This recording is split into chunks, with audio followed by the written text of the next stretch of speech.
지난 시간에 하나님께서 이스라엘 민족이 지킬 지침을 주시는 걸 봤어요. 그리고 이제 모세는 10번째 재앙을 어떻게 맞이할지 지침을 받은 그대로 이스라엘 장로들에게 가서 하나님께 받은 지침을 전하는 것으로 오늘 이야기가 시작됩니다. 지침의 내용은 이런 겁니다. 양을 어떻게 준비할지, 또 재앙이 오는 당일 저녁은 어떻게 식사해야 될지, 이런 것들을 하나님께 받은 대로 전해주면서 오늘 우리가 주목해 볼 게 하나 있어요. 양의 피를 어떻게 발라야 되느냐, 구체적으로 양의 피를 그릇에 잘 담아놓고 특히 우슬초 묶음 다발로, 이 우슬초라는 것은 지금 나오는 대로 긴 나무가지 같은 거에 달린 그런 잎사구가 있는 건데, 이게 이스라엘 사람들이 종교 예식에 많이 쓰입니다. 저 잎사귀에는 기름 같은 거 묻히는 게 굉장히 용이합니다. 그래서 저기다 피를 묻혀가지고 저걸로 마치 붓처럼 문 틈에다가 피를 잘 발라라. 그리고 아침이 될 때까지 절대로 밖에 나가면 안 된다. 이런 등등의 이야기를 하지요.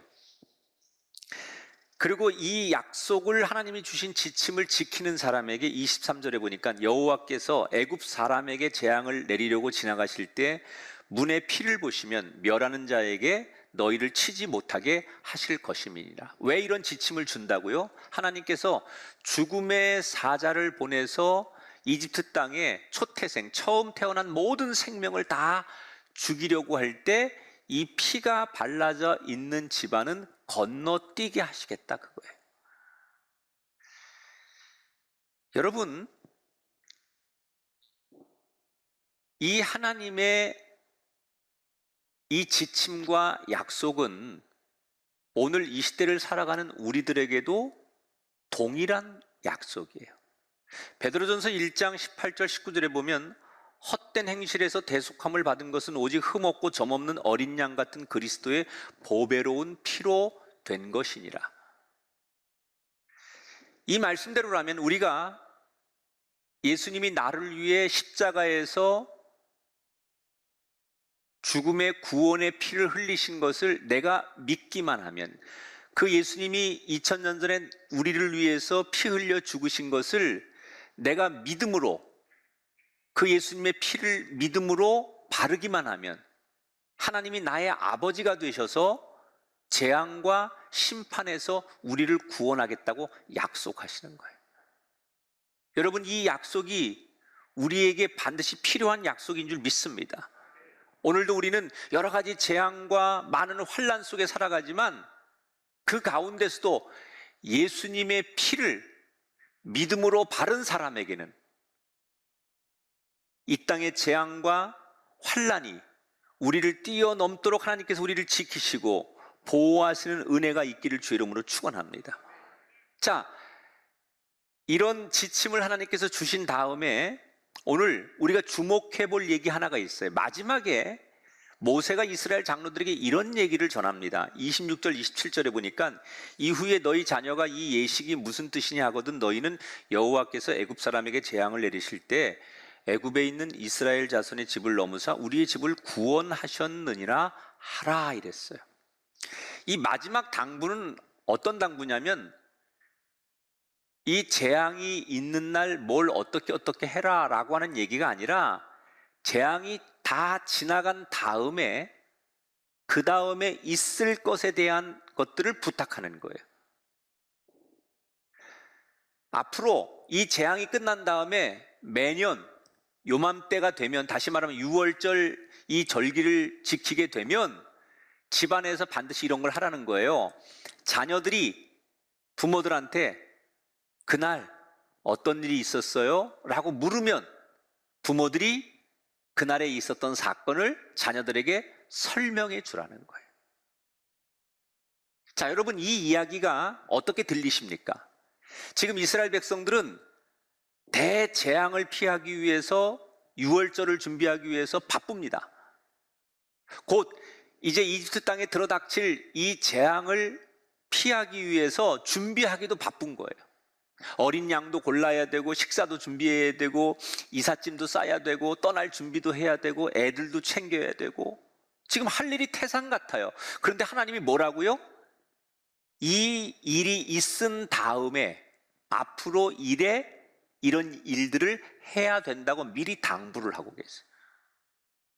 그러니까 이스라엘 백성들이 잘못 오해하면 지금 오늘 당장 필요한 게 아니라 앞으로 있을 일을 당부하는 거니까 지금 당장은 사족과 같은 이야기로 들릴 수 있는 거예요.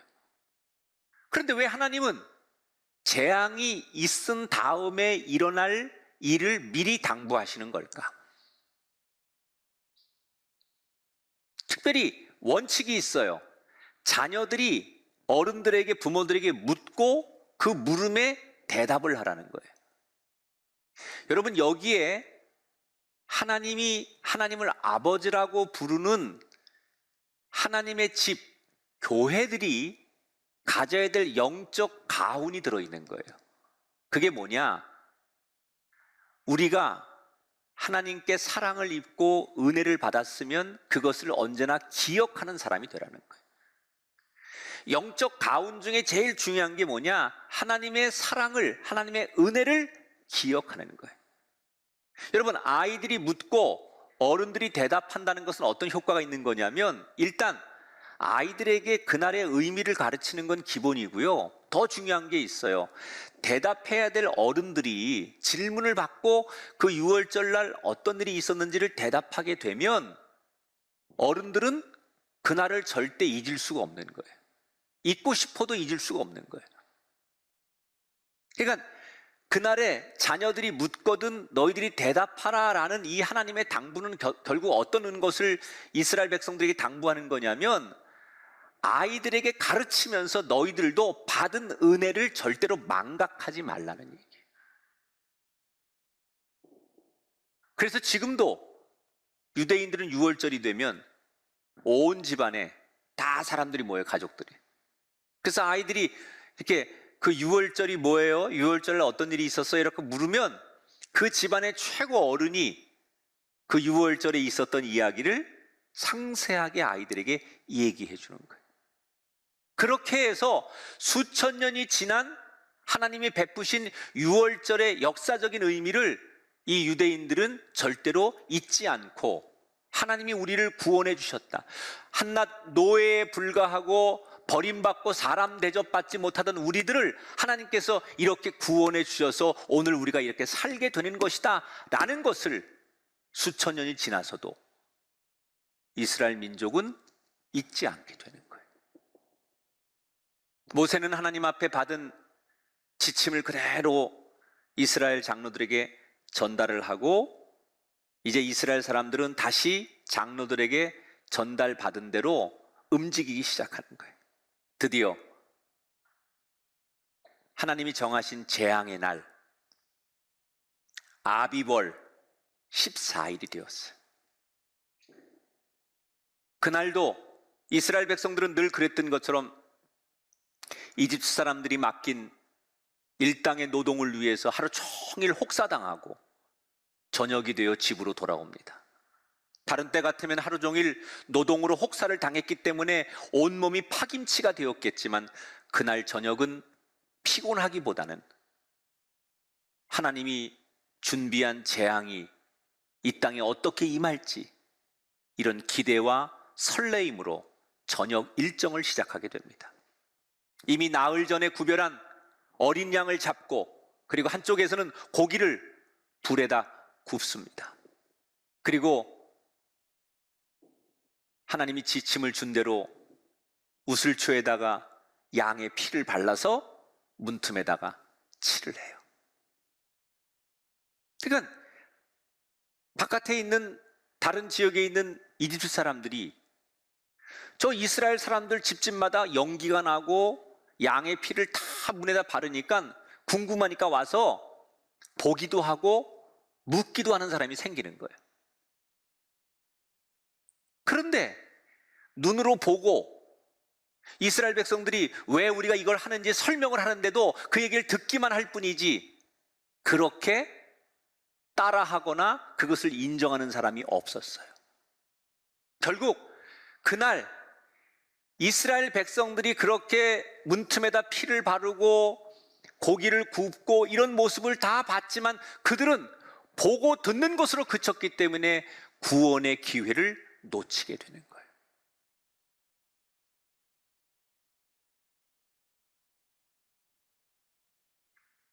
여러분,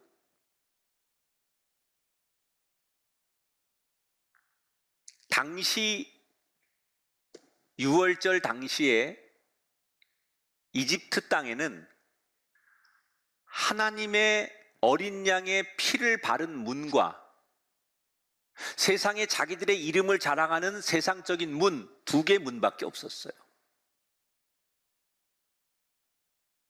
어느 것을 선택하느냐, 이 둘 중에 하나가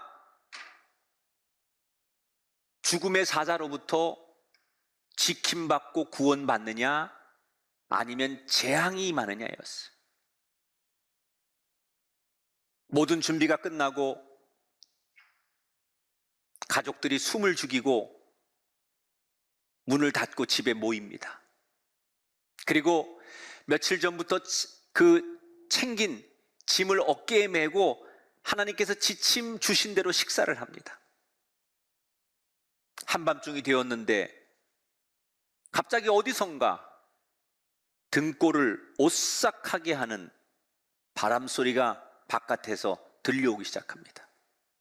그러나 궁금하지만 누구도 문을 열고 밖에 나갈 수 없으니 모두 다 긴장하고 숨을 죽이고 집안에 숨어 있는 거예요. 그런데 잠시 뒤 여기저기서 집집마다 통곡 소리가 들리기 시작합니다. 어머니들의 안 돼 아들아 제발 눈 좀 떠봐, 아버지들의 굵은 목소리로 딸아 제발 눈 좀 떠봐, 이러는 굵은 목소리, 절규의 목소리, 통곡의 목소리가 한 집, 두 집 들리기 시작하더니 골목을 넘어 온 나라 전체에 자식들을 잃은 부모와 가족들의 통곡 소리가 들리기 시작합니다. 이미 하나님이 예고한 대로 마디가, 첫째가 죽는 재앙이 시작됩니다. 이 통곡 소리에 이스라엘 백성들이 숨을 죽여 잠시 긴장하긴 하지만 그들은 걱정할 염려가 없었어요. 왜? 하나님이 약속한 대로 어린 양의 피를 문틀에다가 묻히고 칠한 집은 영어로 패스오버, 너물유, 너물월, 마디절, 유월절, 죽음의 사자가 어린 양의 피가 있는 그 집은 담을 넘어서 그냥 건너뛰게 되어 모두가 살고, 그 어린 양의 피가 없는 집에 첫 번째 태어난 생명들만 죽음을 맞이하게 되더라는 거예요.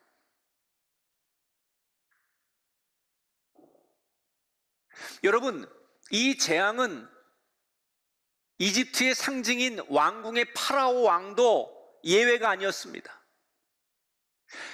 이 왕은 첫째 아들의 죽음을 예감합니다. 그래서 가능한 자기가 동원할 수 있는 군인들, 마술사, 우상들 모든 걸 동원해서 자기 아들을 지키려고 준비를 합니다.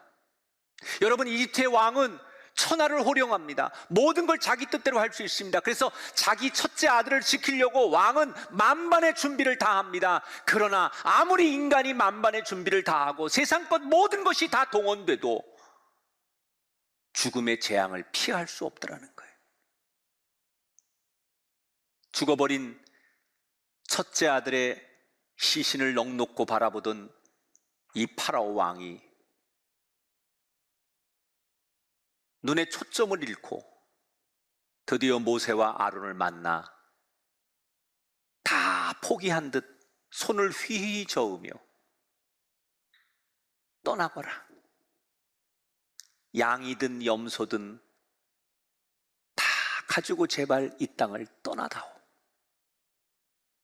드디어 10번째 재앙이 돼서 파라오 왕의 입에서 자존심을 접고 항복을 선언하게 돼요.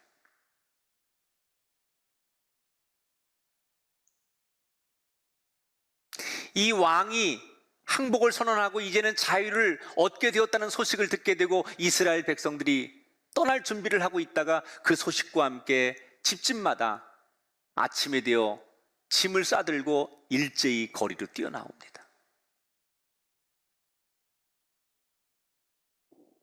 여기서 놀라운 사실은 하나님이 너희들이 출애굽을 할 때 이집트 사람들에게 은과 금, 폐물을 요구하면 얻게 될 것이, 이렇게 하나님이 예언을 하셨거든요. 그래서 이때 이스라엘 백성들이 떠나기 전에 하나님이 주신 지침대로 이집트 사람들의 집을 방문해서 문을 두들기면서 우리 이제 떠날 건데 은이나 금이나 폐물들을 주시오라고 요구를 했더니 이집트 사람들이 집에 있는 폐물들을 다 들고 나와서 그걸 그냥 가슴팍에 던지다시피 하면서 여기 있으니까 이거 가지고 제발 좀 떠나달라.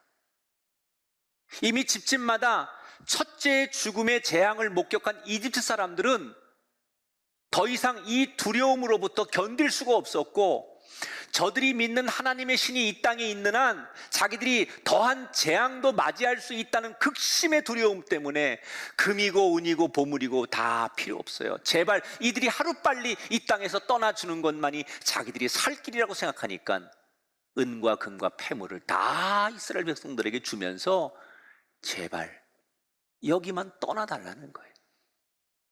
그래서 이스라엘 백성들이 그들이 가진 가장 좋은 폐물과 그 금과 은을 다 가지고서 그걸 가지고 이집트 땅을 떠나게 됩니다. 자, 여기서 왜 하나님은 이집트를 떠나는 이스라엘 백성들에게 이렇게 많은 물건, 폐물들을 획득하게 하신 걸까? 이거 그냥 한 게 아니에요. 여기에는 영적인 의미가 있어요. 그게 뭐냐? 첫째는 지금 이스라엘 백성들이 430년 동안 종살이를 하다가 그들은 노예였어요. 그들의 주인은 이집트 사람들이었어요. 그런데 그들이 이제 이집트 땅을 떠나는 이 출애굽은 도망하는 것이거나 쫓겨나는 추방이거나 패배해서 떠나는 것이 아니라 이거는 완전히 우리가 이집트의 신들을 심판하고 이집트를 굴복시키고 우리가 승리한 정복자가 되어서 전리품을 가지고 떠난다라는 의미를 갖는 거예요. 고대 사람들은 전쟁을 하면, 전쟁에서 이기면 이긴 사람들은 이긴 대가로 진 사람들의 모든 귀한 것을 가져갈 수 있는, 전리품을 얻을 수 있는 기회가 주어지는 거예요. 다시 말하면 지금 이들은 430년 동안 노예로 종살이를 했지만 이들이 도망가거나 패배자로서 떠나는 게 아니라 당당히 승리하고 하나님이 이기게 하셔서 승리자로서 이 자리를 떠나가게 된다는 것을 하나님께서 조명해 주시는 거예요. 두 번째, 400년 노예 생활의 억울함을 정당한 값으로 보상받게 하시는 거예요. 누구보다 열심히 일하고 피나도록 일했지만 그들에게 돌아오는 것은 겨우 먹고 사는 거, 양식 정도, 그것도 개, 돼지 취급하면서 400년을 종살이했어요. 노력한 만큼의 대가를 받지 못했어요. 그래서 하나님께서 보응하시는 거예요. 너희들이 그동안 노력한 대가를 정당하게 지불받아라. 세 번째, 어떤 의미가 있느냐? 이제 출애굽을 하게 되면 뒤에 가보면 광야에서 하나님께서 성막을 짓게 하세요. 그때 하나님을 위해서 제사를 드리기 위해 성막을 지어야 할 때 많은 은과 금과 폐물이 필요할 때 이스라엘 사람들이 이집트에서 이집트 사람들에게 가지고 나왔던 엄청난 양을 하나님의 성막을 짓는데, 제사를 드리는데 내놓는 것을 보게 돼요. 그러니까 결국 그것은 이스라엘 사람들 잘 먹고 잘 살기 위한 용이 아니라 하나님을 예배하기 위해서 준비하는 과정으로 이 은과 금과 폐물을 준비시켰다는 거예요. 여러분, 지금 이 통쾌한 이야기를 들으면서 이스라엘 백성들이 어떻게 천하의 이집트 파라오 왕을 이길 수 있었습니까? 그들이 어느 날 갑자기 힘이 생기고 군사력이 생기고 능력이 생겨서가 아닙니다.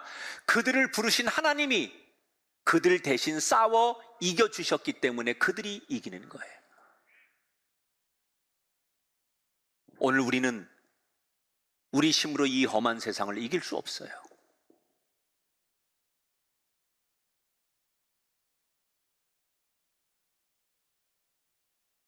우리가 만나는 이 세상은 사실 우리 힘으로 정복하기 어려워요. 이 자연과 세상이 우리에게 도전해 올 때 우리는 연약하기 때문에 그것들을 이길 수 있는 힘이 없어요. 그런데 우리가 이기는 방법이 있습니다. 우리의 아버지 되신 하나님이 세상을 이기고 나 대신 싸워 이기면 내가 세상을 이기는 거예요.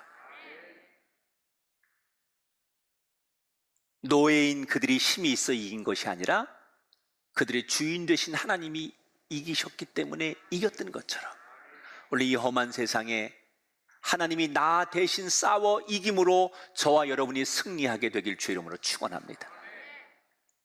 의기양양하게 이집트 땅을 떠나요. 그들은 야곱과 함께 기근을 피해서 이집트 땅에 들어온 70명의 가족으로 시작해서 430년 지난 다음에 장정만 60만이 넘는 큰 민족으로 이집트를 떠나는 것으로 오늘 성경 이야기가 끝나요. 저와 여러분이 오늘 하나님을 나의 아버지라고 부른다면 오늘 우리는 두 가지를 기억해야 돼요. 하나님께 받은 은혜를 기억하세요. 그리고 은혜를 받은 사람으로서 나 같은 사람도 하나님 앞에 용서받고 은혜 받았는데 내 눈에 보기에 마음에 안 들고 좀 부족한 사람일지라도 그 사람을 내가 용서받았듯이 은혜 받은 사람답게 품어주는 공동체, 이게 돼야만 신뢰도가 한국교회가 21%까지 추락했다는데 교인들만 겨우 한국교회를 신뢰한다는 얘기 아닙니까? 이 통계는. 이걸 다시 회복해야 돼요. 뭘 가지고 하겠어요? 우리부터 하나님께 받은 은혜를 기억하는 죄인된 마음으로 더 낮고 연약한 사람을 품는 사람이 되려고 할 때 사람들은 우리 교회를, 우리 가정을 대를 이어 인정하는 명문가로 소개하게 될 줄 믿습니다. 많은 것들을 이루어야겠지만 하나님이 원하시는 영적 가운 두 가지, 받은 은혜를 기억해라.